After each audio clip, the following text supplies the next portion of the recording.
Netanyahu spoke the day before yesterday with President Clinton at a joint news conference, and this is what he had to say about Hebron. We have a commitment to maintain security, and the problem in Hebron is a serious problem of security. No government, including the previous government, could act precipitously in Hebron because the potential for explosion there is immense, and it would be, it could entail the kind of tragedies that we saw in Hebron recently, or for that matter, a few decades ago in 1929, when the entire Jewish community was massacred. We've had terrible violence directed at both sides. Hebron to us is also a subject of deep historical attachment. It's the oldest Jewish community on earth, 3,500 years old. So this has to be treated carefully. I'm looking into the problem. I explained to President Clinton in some detail our concerns and how we seek to reconcile these two interests, fulfilling commitments on the one hand and maintaining security on the other. This is something I'll discuss with my cabinet colleagues, and I assure you that I'll be in touch with the President as we continue our deliberations. Israeli Prime Minister Benjamin Netanyahu in Washington this week at a joint press conference with President Clinton. We're now joined by Noam Chomsky from Massachusetts. Noam Chomsky, professor of linguistics at the Massachusetts Institute of Technology, author of, well, too many books to mention, but certainly a well-known critic of the Israeli occupation of the West Bank and Gaza. Welcome, Professor Chomsky. Hi, how are you? Good. And can you tell us your response to Netanyahu's comments about Hebron and the occupation? Well, one has to bear in mind that when he, or for that matter, any Israeli leader or commentator here, use the term security, they mean it in the special racist sense of standard discourse here. It means security for Jews, not security for Arabs. So, for example, there's been big security problems, undoubtedly, in Hebron for years. Settlers have been rampaging, torturing, killing people, that's not called a security problem. A dramatic example was after the Baruch Goldstein massacre at the Cave of the Patriarchs in Hebron, massacre of Palestinians, and in fact, measures were taken against Palestinians in response to that. So Hebron was the Palestinians were in Hebron were subjected to a very severe closure. Their downtown market was destroyed by soldiers and so on, out of concern for the potential security of the Israeli settlers. And Netanyahu is not differing much from others in Israel or the United States in what he said. What do you think about the new Israeli Prime Minister Netanyahu overall, and what his tenure as Prime Minister will mean for the Palestinians? Do you think it's going to be better or worse than Perez and Rabin before him? Chances are it won't be radically different. There has been a difference between the two major political groupings, Labor and Likud, over the years. But it's mostly a difference in style. In fact, it became clear, it was clearly made quite clear in the discussions that were published about what was published about the discussion between Clinton and Netanyahu. They are supposed to have disagreed in that Clinton wanted a restriction to expanding existing settlements, whereas Netanyahu refused to rule out establishing new settlements. Well, that's a mostly terminological difference. In the past, expanding of settlements or thickening settlements has just been a term that's been used to cover the extension of the whole settlement structure, which the U.S. substantially funds, incidentally. And the U.S. has much preferred, and American commentators have much preferred the labor style. It's kind of more attuned to the norms, the more or less hypocritical norms of respectable discourse, in which you're not supposed to concede what's happening. You're supposed to deny it and then just notice later that it happened. The Likud has traditionally been more sort of in your face in its way of doing things, harder to ignore. And the U.S. didn't like that. It led to some tactical differences between the Bush and Shamir administration. They'd much prefer the labor style. On the other hand, it's very likely that Netanyahu will adopt the labor style. He's very Americanized. This is the most Americanized political leadership that Israel has ever had. There's some ironies there, and that their constituency is poorer sectors, nationalist, religious, and so on. But they themselves are not only Netanyahu, but his main foreign advisor, Dori Gold, and others are, well, they could be running in an American campaign and nobody would notice it particularly. And that's a little different. And he will, I suspect, adapt probably easily to the preferred American style. There also are some policy differences. How significant they'll be, you wait and see. But one of them was, in fact, an important one, pointed out accurately in the New York Times report a couple days ago. It reported correctly that Gideon Ezra, who's has been very heavily involved in what they call anti-terrorist activities, that is, control of Palestinians in the occupied territory in the Secret Service. He pointed out, expressing Netanyahu's long-standing views, incidentally, pointed out that the closures, which are devastating to Palestinians, don't have any security purpose.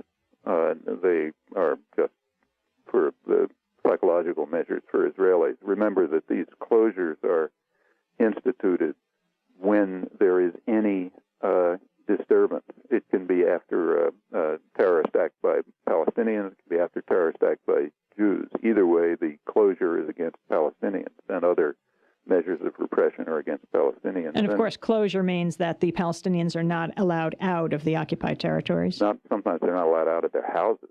For example, after the Goldstein massacre, the people of Hebron were subjected to a literal curfew.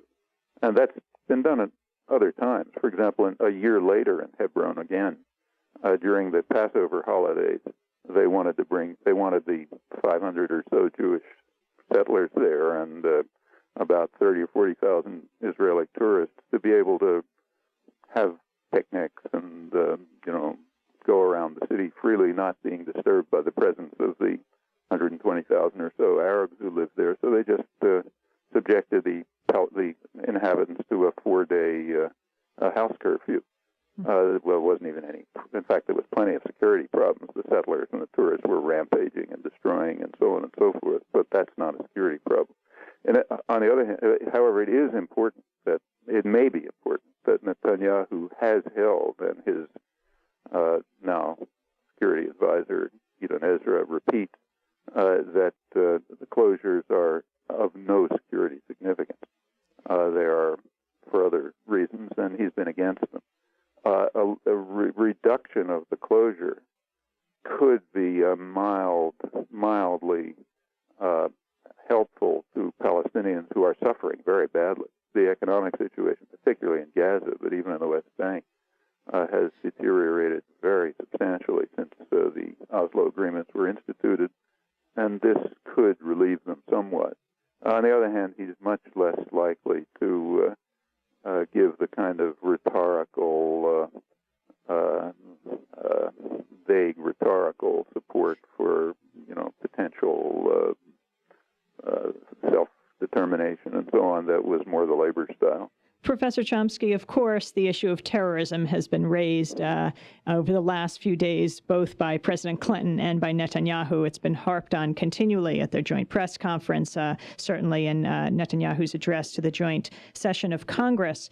I wanted to ask you about the cabinet that has just recently been chosen by Netanyahu, and I wanted you to respond to a comment of Mike McCurry, the spokesperson for President Clinton, when I asked him about one of those new cabinet members. The president is going to be consistent in speaking out on terrorism. Doesn't he feel any need to speak out on the appointment of Ariel Sharon, considering he was the only minister to be kicked out of the cabinet because he presided over the killing of up to 1,000 Lebanese refugees? Well, the history and of the Sabra Shatila events in Lebanon has been well rehearsed. The views of the United States government, which have not changed, were eloquently spoken at the time on those incidents. And that was presidential spokesperson Mike McCurry. Professor Chomsky, your response? Well, he rather understates the point. Sharon his terrorist career goes way back before his decisive role in the Sabra Shatila massacre. In fact, it goes back to the early 1950s when he directed the slaughter of about 70 people in the village of Kibya, another couple of dozen in the Al-Burig refugee camp right before that. In the early 1970s, he ran terrorist operations in the Gaza region and northeastern Sinai, which Israel was then occupying. That included expelling about 10,000 farmers into the desert, destroying their homes, bulldozing, homes, mosques, graveyards, farmlands, preparing for Jewish settlement. The invasion of Lebanon itself was under his direction, and the terrorist attack on Beirut before the Sabra Shatila massacre was much worse than Sabra Shatila. It just wasn't opposed by the United States, so it's not considered terrorism. And in fact, throughout the invasion, there was massive terrorism, and it continued. He is one of the leading terrorists of the region. It's pretty hard to find a counterpart. On the other hand, one should bear in mind that, say, Shimon Peres also has quite an extensive career as a leading international terrorist.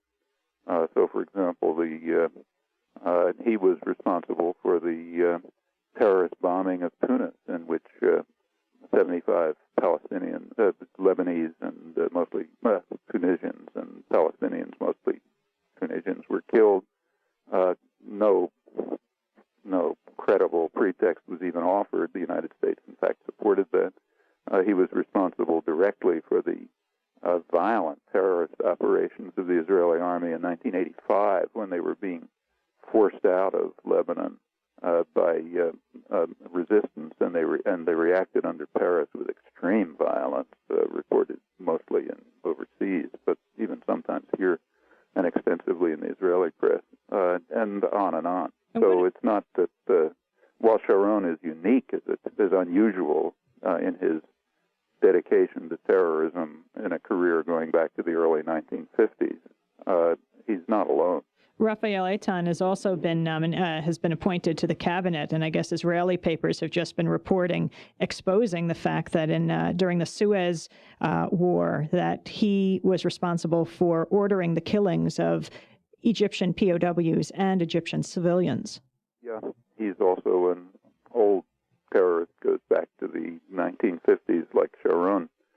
His own position has been perfectly clear. In fact, he made a famous statement some years, I think it must have been about in the early 1980s, when he and Sharon were responsible for pretty violent repression in the territories, that as the Jews continued to settle the West Bank, that the problem would be overcome, and the Palestinians who remained there would be like drugged roaches scurrying around in a bottle. And that expresses his point of view. Professor Chomsky, we only have a minute to go, but I wanted to end on presidential politics in this country. We often say that on foreign policy, President Clinton and Robert Dole have very little disagreement. What about on the issue of Israel and the occupied territories?